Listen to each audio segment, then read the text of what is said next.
Gênesis 9, do versículo 18 em diante, diz o seguinte: os filhos de Noé que saíram da arca foram Sem, Cã e Jafé.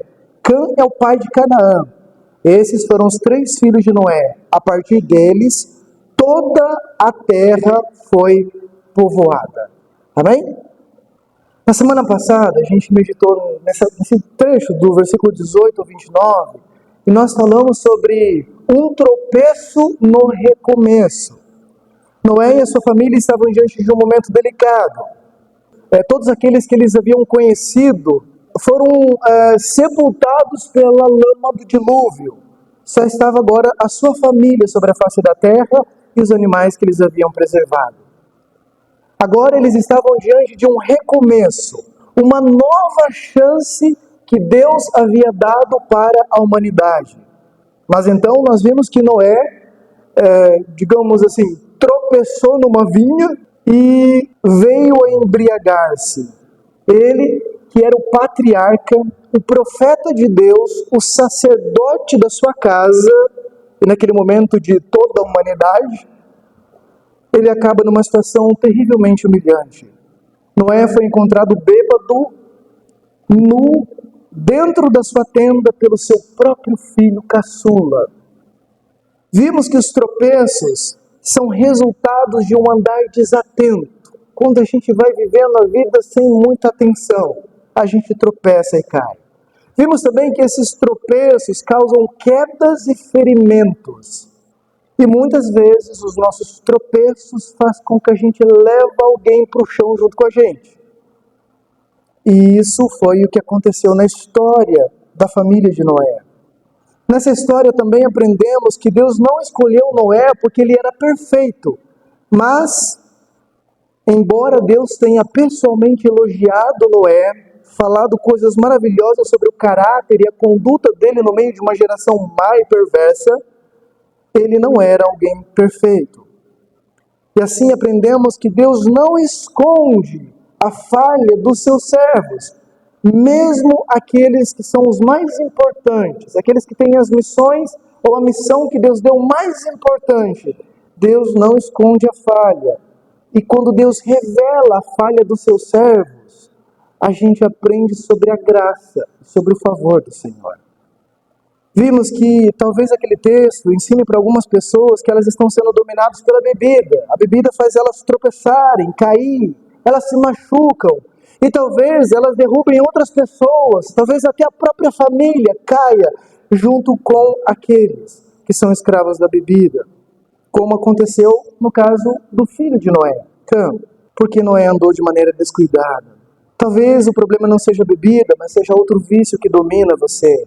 Talvez sejam outras coisas que não trazem nenhum benefício, mas como consequência traz mal e várias humilhações para a gente.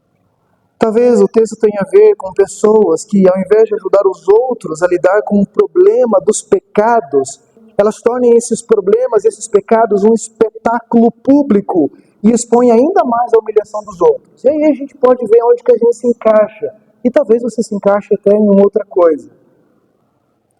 Em suma, aquele porre de Noé nos ensina que o pecado está impregnado na nossa natureza humana e só precisa de uma brechinha para poder florescer. E a brechinha, então, foi aquela bebedeira. Mesmo uma pequena pedra, aparentemente insignificante, que está diante de nós, pode provocar um tropeço. E o tropeço, uma grande tragédia na vida da nossa família. O tropeço de Noé levou à queda de Cã. As consequências disso nós vamos continuar estudando hoje. O título da minha mensagem hoje, primeiro lá foi um tropeço no recomeço. Continuando a reflexão hoje o caminho de Deus perpassa os descaminhos da humanidade. Mas eu quero compartilhar com você algumas lições da passagem aí, do versículo 9, 18 até o 11, 32. Agora, quando você vê ali o caminho de Deus perpassa o caminho da humanidade, não sei se fica claro para você o que eu estou querendo dizer. Porque às vezes a gente conhece algumas palavras, mas a gente não para refletir sobre o significado delas. Tá? Desde Gênesis 3 e ao longo de toda a Bíblia, até quase no finalzinho, a gente vai ver inúmeros relatos dos descaminhos da humanidade. Desde Gênesis 3. E quando eu uso a expressão descaminho da humanidade, isso significa os desvios dos homens quanto ao propósito de Deus. Então, pensa no seguinte: Deus estabeleceu um alvo para a nossa vida. E esse alvo tem um caminho, uma trajetória.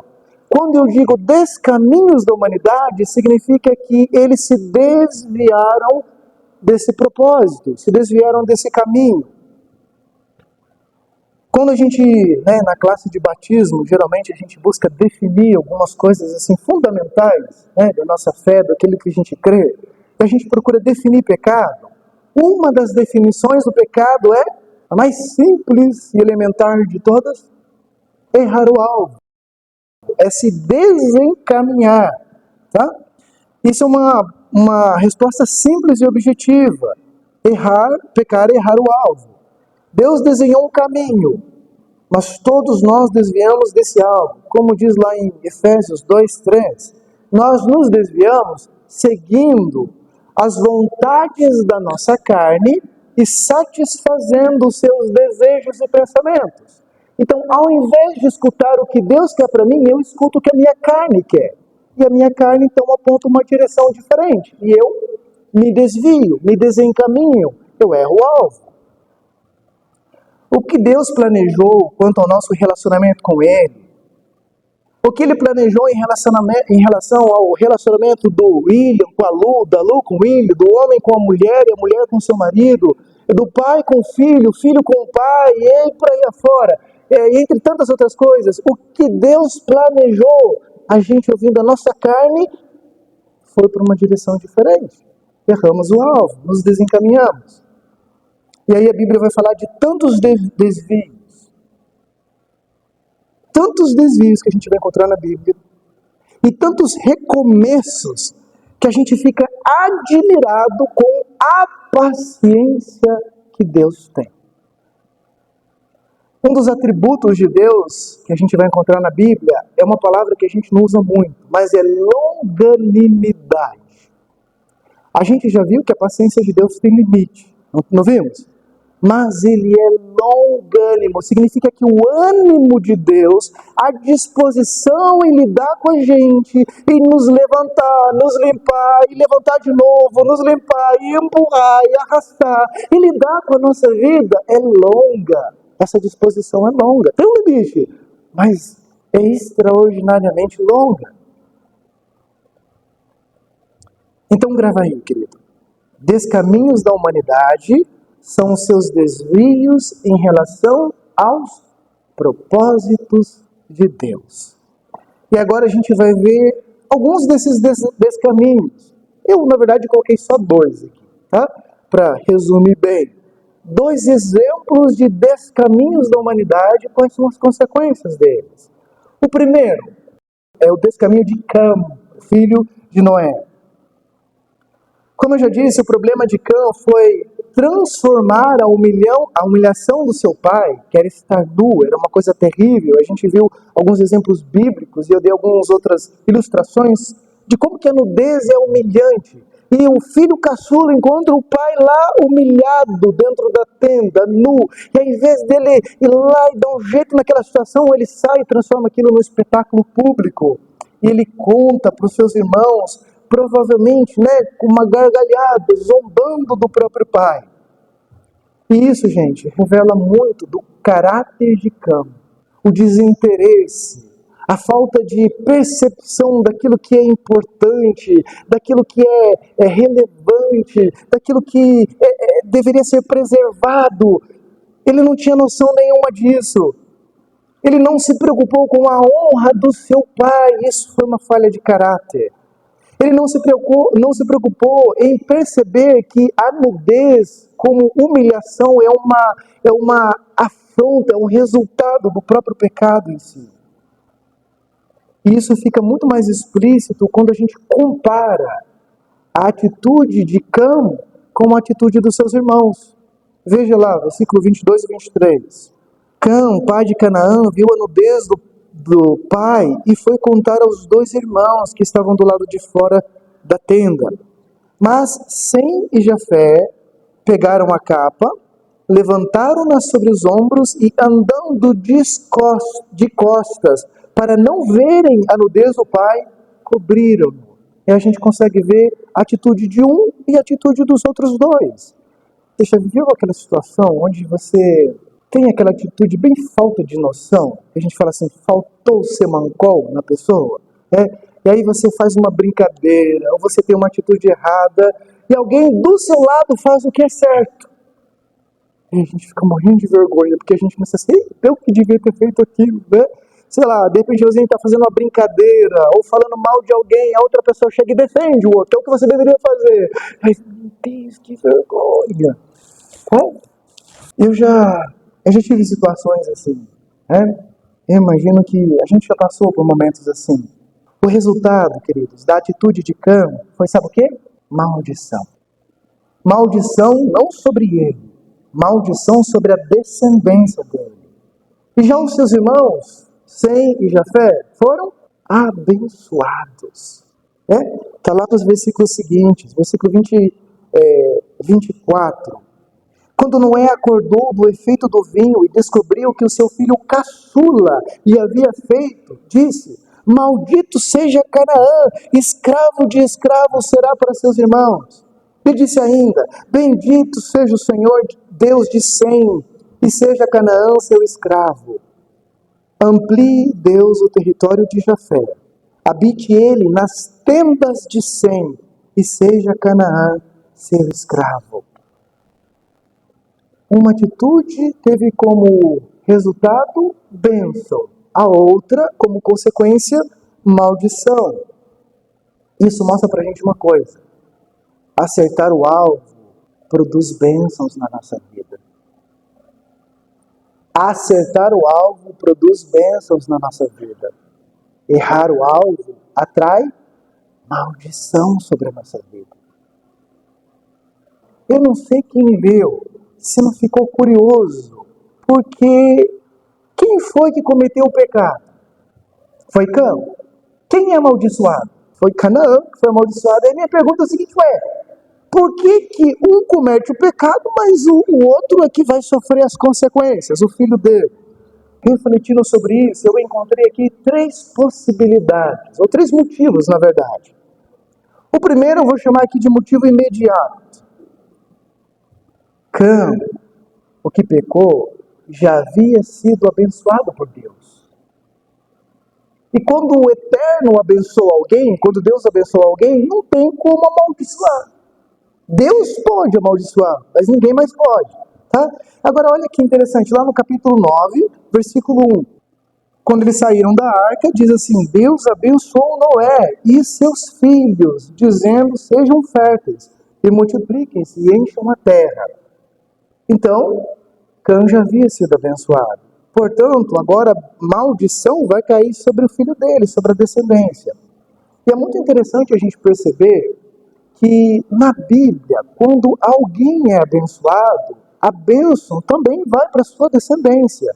Mas quando alguém é amaldiçoado, a maldição também cai sobre a sua descendência. Por exemplo, Deus disse o que para Abraão?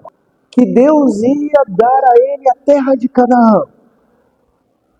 Agora, você lembra qual é o endereço de Abraão lá em Canaã? Qual que é a terra que Deus deu para ele? Nenhuma. Por quê? Porque aquela bênção caiu sobre os seus descendentes. Tá? A fidelidade dele atraiu bênção para os seus descendentes. O segundo motivo, eu vou dizer que é um motivo pelo qual os leitores que leram o livro de Gênesis pela primeira vez, ou que ouviram o que Moisés escreveu, a pregação pela primeira vez, eles iriam fazer. Eles iam conquistar a terra de Canaã.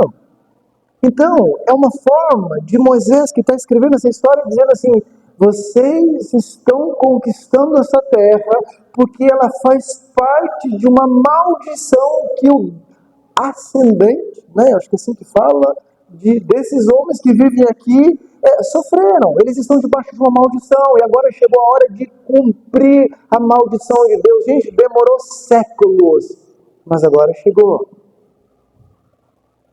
E o terceiro motivo é que Cã, que revelava um mau caráter, uma falta de percepção daquilo que era honroso naquele momento, estava deixando um legado terrível para os seus descendentes. Tratar de maneira banal aquilo que é de suma importância. Geralmente, queridos, isso vai acontecer, sabe quando? Sabe quando a gente vai tratar coisas banais, aliás, coisas de extremamente importantes de maneira banal e irrelevante? Quando nós não temos temor a Deus. Por exemplo, cantar. Tem muita gente que, sentado aí no banco, né, eu já fiz isso também, tá? Vou confessar o pecado, canta de maneira banal, só da boca para fora. Falta o quê? Temor a Deus. Às vezes a gente tem alguma atitude para com o nosso próximo, que desonra o nosso próximo, e a gente não acha aquilo importante, é uma brincadeira, né? Eu não ligo para isso, tal. Por quê? Porque falta temor a Deus, porque quando a gente tem temor a Deus, a gente vê as coisas e as pessoas com uma outra perspectiva. Está entendendo?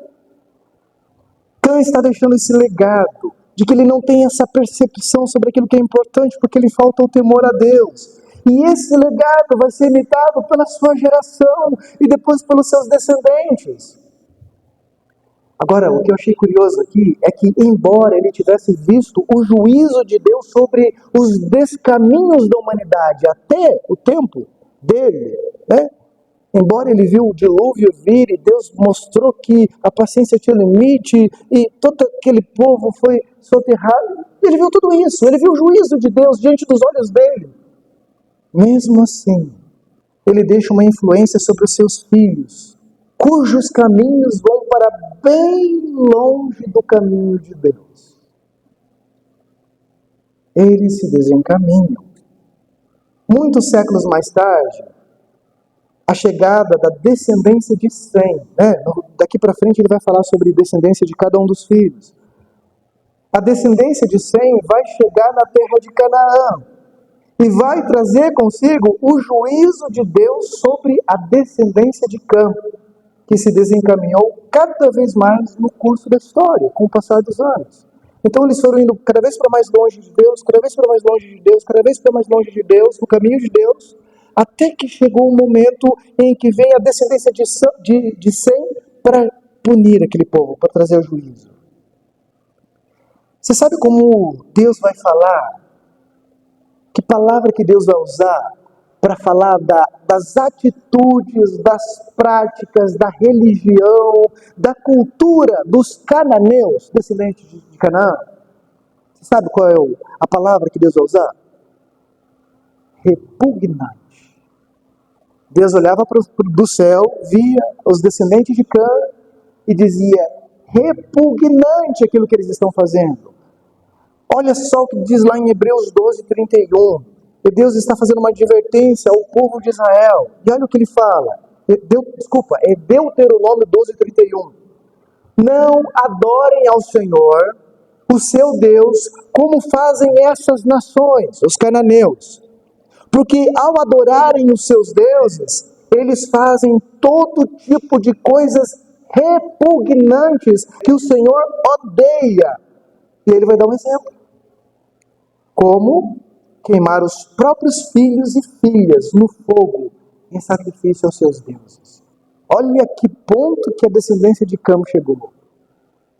Você acha que atitudes como essa atraem bênção ou maldição? Naturalmente que maldição. Então não foi só Cã. A descendência dele que seguiu o seu descaminho foi atraindo a descendência, a ira de Deus, o ódio de Deus, tá? Com as suas coisas repugnantes. Portanto, quando eu leio o texto que nós lemos, tá? Eu não sinto que a maldição de Noé tenha mudado o futuro de Cã, ou de Canaã, da descendência dele. Tem apenas apontado para uma realidade que eles viveriam um dia, porque, assim como Cã, eles não tinham temor de Deus e foram andando para longe. Por outro lado, a bênção de Sem. Sem vai ser o pai dos semitas, e os semitas é o povo de Israel. Uma parte dos semitas é o povo de Israel. Abraão, Isaac, Jacó, né? As 12 tribos e todo o povo de Israel que a gente tem até hoje. Então, a origem deles está lá em Sem. E Deus traz uma bênção para ele. E olha que interessante, porque ele está falando aqui de um ramo de Sem, os semitas, ele está falando de uma promessa também, que parte dessa bênção seria o próprio Messias, que vai sendo revelado ao longo das Escrituras. E Jafé? Jafé, ele vai ser o pai das nações indo-europeias. Cã vai se tornar o pai das nações africanas, egípcias e árabes. Então, quando eles começam a se espalhar, né, eles vão dando origens a esses povos. E eu acho muito interessante, quando eu estava pensando sobre isso, né, eu achei um texto lá em Atos 17, 24 a 28, que vai nos dizer que a origem das nações foi um propósito de Deus. Vamos ler comigo? Atos 17, no versículo 24 em diante. O Deus que fez o mundo e tudo que nele há é o Senhor dos céus e da terra, e não habita em santuários feitos por mãos humanas. Ele não é servido por mãos de homens, como se necessitasse de algo, porque Ele mesmo dá a todos a vida, o fôlego e as demais coisas. De um só fez Ele todos os povos, para que povoassem toda a terra, tendo determinados tempos anteriormente estabelecidos e os lugares exatos em que deveriam habitar. Significa que Deus estava guiando o curso da humanidade para as suas regiões. 27. Fez isso para que os homens o buscassem e talvez, tateando, pudessem encontrá-lo, embora não esteja longe de cada um de nós. Esse texto de Atos vai nos mostrar, né, que a origem dos povos, das nações, era um propósito de Deus desde o início. E que nós, como membros das nações, né, quando fala em nação aqui, não está falando sobre Brasil, por exemplo, ele está falando sobre grupo de povos, cada tribo indígena, né, cada tribo, enfim, que existe por aí, cada pequena cultura. Ele queria que nós, membros desses povos, buscássemos a Deus, buscássemos adorá-lo, ter um relacionamento com Ele. E vai dizer que ele estava perto para ser encontrado. Outra lição que a gente aprende é que cananeus, esses povos aqui, os egípcios, os babilônios, os gregos, os romanos, os persas e tantos outros, eles nos ensinam que rejeitar a Deus significa ser rejeitado por Deus. É uma coisa séria. Agora, olha que interessante, Gênesis 9, 27. Quando ele está falando aqui das bênçãos, ele diz o seguinte, vamos ler o 26 também. Disse ainda, bendito seja o Senhor, o Deus de Sem, e seja Canaã seu escravo. Amplie Deus o território de Jafé, habite ele nas tendas de Sem, e seja Canaã seu escravo. Jafé foi o pai dos europeus. Você sabe que é tão interessante quando a gente lê o livro de Atos? É que o primeiro relato que a gente tem da evangelização dos europeus é quando Paulo chega em Filipe. Talvez outros cristãos já tivessem chegado em Roma, muito provavelmente, né, ou em outros países da Europa. Mas o primeiro relato bíblico do evangelho chegando na Europa é quando Paulo chega em Filipos. E ele nem tinha plano de ir para lá. Ele queria ir para a Ásia, revisitar as igrejas. Aí tem uma visão, ele entende que deveria ir para a Europa, e ele vai. E depois, na sua última viagem, né, onde ele vai morrer, ele vai para Roma e prega o evangelho em Roma também. O evangelho chega na Europa. E a partir desse momento, quando um judeu está pregando o evangelho na Europa, um filho de Sem está pregando o evangelho na Europa, os europeus que se convertem passam a fazer parte da família de Sem. E aí cumpre profecia aqui também, onde os jafetitas viveriam nas tendas de Sem. Isso mostra, querido, que pode passar quanto tempo for, as bênçãos de Deus perseguem aqueles que Ele deseja abençoar. Amém? Agora, eu quero falar sobre o último descaminho, que é o descaminho de Babel. A história de Babel, ou Babilônia, que quer dizer a mesma coisa, vai começar lá no capítulo 10, no versículo 8. Agora, antes de ler, na sua Bíblia tem um títulozinho para essa passagem. Os camitas. Então ele está falando aqui dos descendentes de Cam, aquele que esposa no Deus do pai. Tá? E diz o seguinte no versículo 8 em diante. Cuxi gerou também a Nimrod, o primeiro homem poderoso na terra. Ele foi o mais valente dos caçadores. E por isso se diz valente como Nimrod. No início, seu reino abrangia Babel, Ereque, Acade e Calné, na terra de Sinear. Dessa terra partiu para a Síria, onde fundou Nínive, Reobote e Calá e Rezém, que fica entre Nínive e Calá, a grande cidade. E aí ele começa a falar sobre os outros descendentes de Cã, que vai se espalhar para a África, para o Egito. Tá? Agora, o que é interessante aqui nesse texto é a gente perceber, alguma coisa que talvez não está tão explícito, que a palavra caçador diante do Senhor também pode ser traduzido como alguém que era desprezível diante da face do Senhor. Então, pode ser traduzido como de um jeito ou de outro. Significa que ele era alguém poderoso, mas não alguém que era poderoso por causa de Deus, mas alguém que era poderoso numa rebelião contra Deus. Inclusive, a palavra Nimrod significa rebelião ou valente, mas no sentido de alguém que é valente em rebelião contra Deus. Daí a gente pula para o capítulo 11. No mundo havia apenas uma língua, um só modo de falar. Saindo os homens do Oriente, encontraram uma planície em Sinear e ali se fixaram. Disseram uns aos outros, vamos fazer tijolos e queimá-los bem. Usavam tijolos em lugar de pedras e piche em vez de argamassa. Depois disseram, vamos construir uma cidade com uma torre que alcance os céus. Assim nosso nome será famoso e não seremos espalhados pela face da terra. O Senhor desceu para ver a cidade e a torre que os homens estavam construindo. E disse o Senhor, eles são um só povo e falam uma só língua. E começaram a construir isso. Em breve nada poderá impedir o que planejam fazer. Venham, desçamos e confundamos a língua que falam, para que não entendam mais uns aos outros. Assim, o Senhor os dispersou dali por toda a terra e pararam de construir a cidade. Por isso, foi chamada Babel, porque ali o Senhor confundiu a língua de todo mundo. Dali o Senhor os espalhou por toda a terra. Queridos, a mesma postura de Nimrod vai ser a postura daquele povo, sabe? É de se posicionar contra a vontade de Deus, os propósitos de Deus. Novamente eles se desencaminham.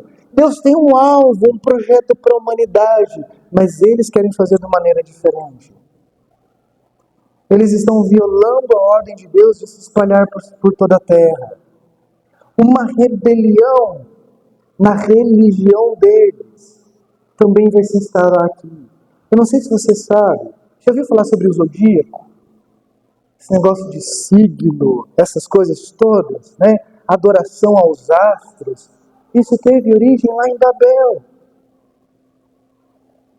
A gente vai ver várias vezes na Bíblia, Deus falando para o povo, não adorem os astros, não adorem as estrelas, tá? Porque essa adoração começou em Babel e foi se espalhando pela terra. Mas qual que era o problema disso?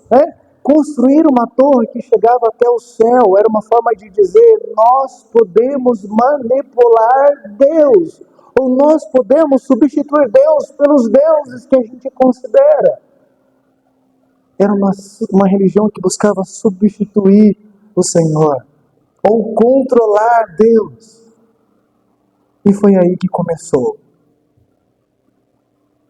E a gente vai ver esses reflexos dessa adoração em todos os povos ao redor. Olha a influência que eles tiveram. Até o próprio povo de Israel, quando a gente lê, né, lá os livros de Reis, por exemplo, vai dizer que eles queimavam incenso aos deuses do céu. Por quê? Porque houve uma religião que trocou Deus verdadeiro pelos astros. Agora, uma ironia nesse texto. Né? E aí, no meu estudo, eu vi todo mundo cita essa ironia que eu nunca tinha percebido. Vou ser sincero, eu nunca tinha notado. A ironia é o seguinte: eles queriam construir uma torre que chegasse até o céu, mas o Deus dos céus diz assim: a gente vai ter que descer para ver o que está acontecendo lá embaixo. Olha que ironia! Eles queriam se elevar, mas para ver o que está acontecendo, Deus teve que baixar e vir até eles. É uma grande ironia isso. Mostra como que os nossos planos são ridículos aos olhos de Deus. E aí, vendo aquela situação toda, né, vendo como que a sabedoria que Deus deu para o homem se transformou numa coisa ruim, porque eles chegaram a um grande avanço tecnológico. Até então, as construções que existiam eram feitas de pedras. Eles amontoavam as pedras, colocavam argamassa ali e tal, e faziam as construções, os prédios, os palácios, as torres. Mas nessa região de Babel não existia pedra. Aí alguém muito inteligente falou assim: olha, dá para misturar o barro, endurece, fica que nem pedra, aí a gente usa isso aqui e tal, e daí começaram a fazer os tijolos. Agora a gente domina a tecnologia, agora a gente pode controlar as coisas. Não é o que o homem está fazendo hoje também? A ciência se multiplica, eles substituem Deus, diz assim: a gente tem o controle de tudo. A gente é muito esperto. E aí vem Deus e causa uma grande confusão ali. E aí eu fico pensando, né, quando a gente lê esse texto, eu fico imaginando, de repente eles acordam de manhã, vão para o trabalho, só que chega lá, um começa a falar uma língua, outro está falando outra, e aí ninguém se entende mais, e aí um está pedindo uma coisa, e daí acha que o outro está brigando, eu não sei, virou uma coisa doida, tá? E no meio daquela confusão, ninguém se entendia, aí alguém descobriu assim: olha, irmão Valdemar, você está me entendendo? Tô! Você é o único que me entende. Não, tem o fulano de lá também que me entende. Aí começou a juntar. Vamos imaginar aqui na minha cabeça, tá? O alemão encontrou o outro que falava alemão, e começaram a falar aqui, né? E aí o que falava árabe juntou com o outro que estava falando árabe também. E aí eles começaram a se juntar. E aí eles começaram a fazer grupinhos. Só que como esses grupinhos já não se comunicavam com os outros, eles foram se afastando. E aí, de um jeito ou de outro, Deus fez com que eles fossem cada um para um canto. E aí começou a surgir as nações. O caminho de Deus perpassa os descaminhos da humanidade. Não importa para onde a gente vá, o plano de Deus segue em frente. O propósito de Deus vai ser cumprido. Se não for na sua vida, porque você se desviou, vai ser na vida de outro. Mas Deus vai achar alguém através do qual ele segue os seus planos. Olha, o texto termina, né, o capítulo 11, falando sobre a descendência de Sem. E Deus então vai pegar um grupo que honrou o Senhor, que tinha temor ao Senhor, e ele começa a se revelar e vai preparando eles para aquilo que Deus queria fazer. Eu não posso terminar minha mensagem sem fazer um link, uma conexão com o símbolo da Babilônia ou de Babel, tá? Mesma coisa na Bíblia. Porque não é só uma cidade, uma região, um lugar. Ela traz um símbolo para a gente. E vocês sabem onde esse símbolo vai ficar bem claro? No final da Bíblia. Babilônia aparece pela primeira vez no primeiro livro da Bíblia. E aparece pela última vez no último livro da Bíblia. Eu queria ler uns versículos com você. O Apocalipse 14. No versículo 6 ele diz assim: então vi o outro anjo que voava pelo céu e tinha na mão o evangelho eterno para proclamar aos que habitam na terra, a toda nação, tribo, língua e povo. Então todo mundo que foi espalhado pela terra vai ouvir o evangelho. E disse em alta voz: temam a Deus e glorifiquem-no, pois chegou a hora do seu juízo. Adorem aquele que fez os céus e a terra, o mar e as fontes das águas. Agora olha o versículo 8. O segundo anjo o seguiu, dizendo: Caiu, caiu a grande Babilônia, que fez todas as nações beberem do vinho da fúria da sua prostituição. O que ele está falando aqui, esse anjo representa a pregação do evangelho, que vai ter uma proporção muito maior no final do tempo. Vai ser muito mais rápido. A ideia de voava pelo céu, né, mostra que vai ser muito mais rápido. Só que logo depois, vem um outro anjo dizendo: o juízo chegou para a Babilônia. Em outras palavras, queridos, a Babilônia aqui no livro de Apocalipse representa esse mundo que rejeitou a Deus.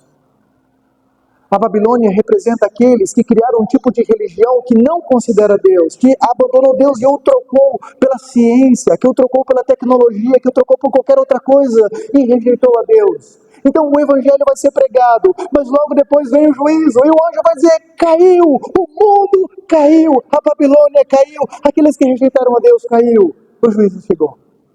Vamos para mais alguns versículos ali. Capítulo 16. Versículo 19. Desculpa, para ficar no contexto, vamos ler o versículo 18 também. Houve então relâmpagos, vozes, trovões e um forte terremoto. Nunca havia ocorrido um terremoto tão forte como esse, desde que o homem existe sobre a terra. A grande cidade foi dividida em 3 partes, e as cidades das nações se desmoronaram. Deus lembrou-se da grande Babilônia e lhe deu o cálice do vinho do furor da sua ira. Olha que interessante. Esse sistema do mundo, que a gente chama aqui então de Babilônia, serviu um cálice da prostituição para todo mundo, para o mundo todo. E eles beberam da prostituição. Agora, eles experimentam um outro cálice, que é o cálice da ira de Deus. Tá?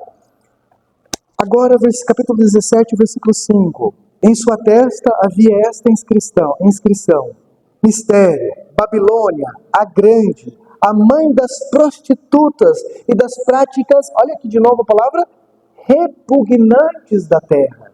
Tá? Capítulo 18. Depois disso vi outro anjo que descia dos céus. Tinha grande autoridade e a terra foi iluminada por seu esplendor. E ele bradou com voz poderosa: caiu, caiu a grande Babilônia. Ela se tornou habitação de demônios e antro de todo o espírito imundo, antro de toda a ave impura e detestável. Pois todas as nações beberam do vinho da fúria da sua prostituição. Os reis da terra se prostituíram com ela. À custa do seu luxo excessivo, os negociantes da terra se enriqueceram.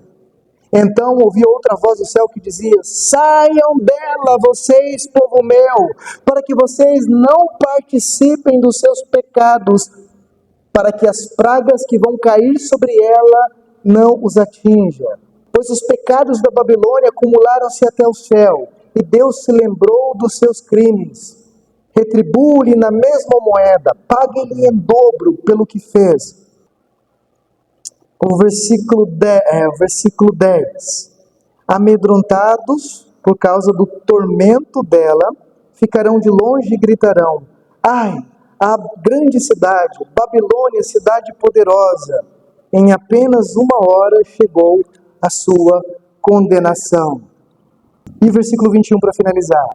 Então um anjo poderoso levantou uma pedra do tamanho de uma grande pedra de moinho e lançou-a ao mar e disse: com igual violência será lançada por terra a grande cidade de Babilônia, para nunca mais ser encontrada. E aí a gente termina. Esse é a consequência do descaminho da humanidade, representada aqui em uma cidade que já começou mal, que já começou afrontando a Deus. Tá? E por isso a gente precisa olhar para isso tudo como lição. Os descendentes de Sem são uma prova de que o caminho de Deus perpassa os descaminhos da humanidade. Eu preciso só fazer uma explicaçãozinha assim, tá? Com a palavra perpassa. O que ela significa? Aí eu fui procurar o significado etimológico, a origem da palavra. Tá? Tem um sufixo que é o per, que vai aparecer em algumas palavras. E geralmente ele é usado em química, por exemplo, né? Quando você vai botando átomos, né? E aí quando você chega no limite do átomo, ele se colapsa. Então a palavra per é quando você chegou ao limite que se você colocar mais um, vai, né, colapsar a molécula, melhor dizendo. Então peróxido, por exemplo, já viu essa expressão? Quem vai na escola? Peróxido. É porque está no limite de átomos que aquela molécula suporta. Então a palavra per significa completo. Por exemplo, você pode fazer ou perfazer. Você pode fazer, você pode ter feito ou você pode ter perfeito. Entendeu agora a diferença? Eu achei essa explicação num lugar, achei maravilhoso, né? Um outro exemplo muito legal é a palavra doar. Doar é abrir de você e dar para alguém. Mas tem a palavra perdoar, ok? Que é o doar de maneira perfeita. Perpassar significa cruzar um caminho de maneira completa, perfeita. Olha, todos os descaminhos da humanidade vão terminar em nada. Mas o caminho perfeito de Deus vai ser completo e ele vai chegar ao alvo. E a grande reflexão com a qual eu quero terminar nessa noite é: você vai seguir nos descaminhos da humanidade ou você escolhe andar nos caminhos perfeitos de Deus, cujos propósitos inegavelmente irão se cumprir? A descendência de Sem vai mostrar o caminho de Deus que vai cruzando os descaminhos da humanidade. E a gente vai chegar ali no final do capítulo 11 a um homem, né, chamado Abraão. E depois a gente vai continuar estudando a história dos seus filhos, né, do seu filho, dos seus netos, e dos seus bisnetos, e aí por aí vai, até chegar à vinda do Messias. E depois, no Novo Testamento, a gente vai ver que o Messias vai chegar ao alvo do propósito de Deus, que é pegar aqueles que andaram nos caminhos de Deus, que não eram perfeitos, lembra que somos falhos, mas vai tornar-nos perfeitos, porque esse é o alvo final de Deus para a nossa vida. Deus vai cruzando os caminhos, os nossos descaminhos. E quando Deus passa, querido, a gente tem a oportunidade de reajustar a nossa rota. Quando a gente percebe que a gente está desviado, indo para uma direção diferente, e você percebe, Deus está passando por aqui, Ele está caminhando por aqui, a gente abandona o nosso caminho, a gente se converte e vai na direção dEle. É isso que significa. Nós temos essa oportunidade. Eu não sei como é que está a sua vida. Você pode ser até crente velho de igreja, mas pode ser que nesse momento você está desviado, você está fora do alvo, num caminho errado. E Deus está te dizendo, agora é a hora de voltar, porque descaminho atrai maldição, mas aqueles que andam no meu caminho são abençoados. E é tão legal, porque quando a gente vê Deus passando e a gente abandona o nosso descaminho, que atrai maldição, a gente aprende a desfrutar das bênçãos de Deus. Não vida fácil, tá? Isso não tem aqui na terra, mas das bênçãos de Deus. A gente estava conversando aí sobre a história da nossa família. E a minha mãe, ela estava falando de como era quando ela era criança. Do pai dela, que era alcoólatra, que espancava a mãe, não é? A mãe, naquela situação toda, bebia também, né? Não sei se talvez para aliviar aquele sofrimento, e também era ruim para os filhos. E uma coisa horrível.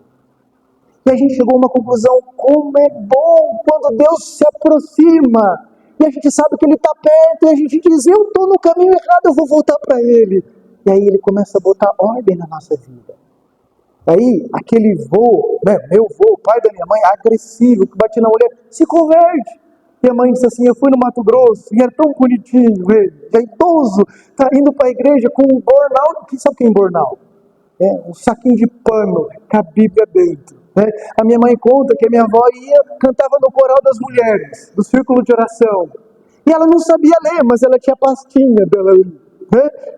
Gente, que transformação, porque um dia alguém percebeu, não vale a pena andar desviado. Só a bênção na presença de Deus E quando Deus chega, a família muda, a história muda, a gente constrói um outro legado e as bênçãos vão se multiplicando para o filho, para o neto, para o bisneto e afora. O que você escolhe, querido? Vai continuar do seu jeito? Vai achando que a sua sabedoria pode construir qualquer coisa? Ou você volta hoje para Deus e diz assim, Deus, vai ser do seu jeito. Pode ser difícil aqui na terra, mas é um caminho de bênção e bênçãos eternas. Porque Deus nunca falhou em cumprir o propósito dele para a nossa vida. Que a graça do Senhor seja sobre cada um de nós e que a gente possa experimentar bênçãos, nunca maldição.